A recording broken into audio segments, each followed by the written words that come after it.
Мына Оштун мэричи Жеңишбек Токторбаев ошо начар адам экен да, бир болбогон адам экен да. Эгер өзүнө жолугуп калсам дагы өзүнө бетине эле айтайын деп атам да, чындыкты угуп коюш керек да. Бул мындай өзүн ойлогон эле киши экен да. Оштун бардыгын талкалап, жолдорду кеңейтип, асфальттарды басып, тротуарларды кылып, дарыяларды баягы элдер көрө элек дарыялар бар экен да. Ошолорду бүт ачып, ушундай кылып атат да. Анан şu өзүн ойлогонун ушундай начар адам экен да. Өзүнөн кийинки келген мэр не иштеп калат эмичи? Өзүнөн кийинки келген мэр деле ойлоп коюш керек да. 32 жылда болбогон, мисалы Ош шаарындагы 10 мэр келсе, ошолордун 10-уна өзү бир жалгыз өзү мындай тете болуп койду деп койсок болот да, негизичи. Болбойт экен.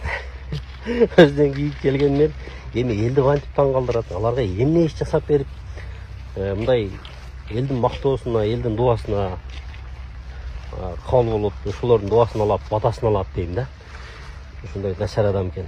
Үйү жокторго үй берип, машинасы жокторго машина берип, ушундай кылып атат. Азыр мына Ошто мына кычык центральный жол эмес, кычык жолдордон бери мына караңыздар. Кеңейтип, тамбокта кылып, эртең менен чуркап, ушундай кылып атат да. Сонун жаңылык, сиз билген жана ишенген Умбем клиникасы эми сизге дагы да болсо жакыныраак болду. Анткени бизде жаңы филиал ачылды. Андыктан келип, өзүңүздүн жана жакындарыңыздын ден соолугуна кам көрүшүңүздү сунуштайбыз. Биздин жогорку даражадагы дарыгерлер төмөндөгү адистиктер боюнча кабыл алат. Стоматология, гинекология, терапия, лор, хирургия, педиатрия, урология, УЗИ жана башка адистиктер. Лабораториялык анализдин 5000ден ашуун түрү алынат.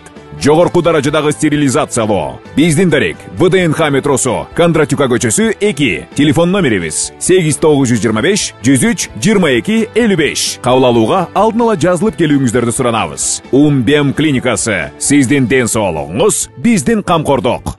Албетте мен Ошту бутуна тургузмайынча эч ким талашпай турсун, баш жакка жылдырбай турсун эми. Албетте бардыгы тамаша иретинде айтылды. Ошто кыскасы бардыгы биз ойлогондой, бардыгы эл ойлогондой болуп атат. Бир эле мына жаңы базарды эске албаганда, эми жаңы базардын ызычуусун бардыгыңыз жакшы билесиздер. Өтө сапатсыз салынган базар болуп калды.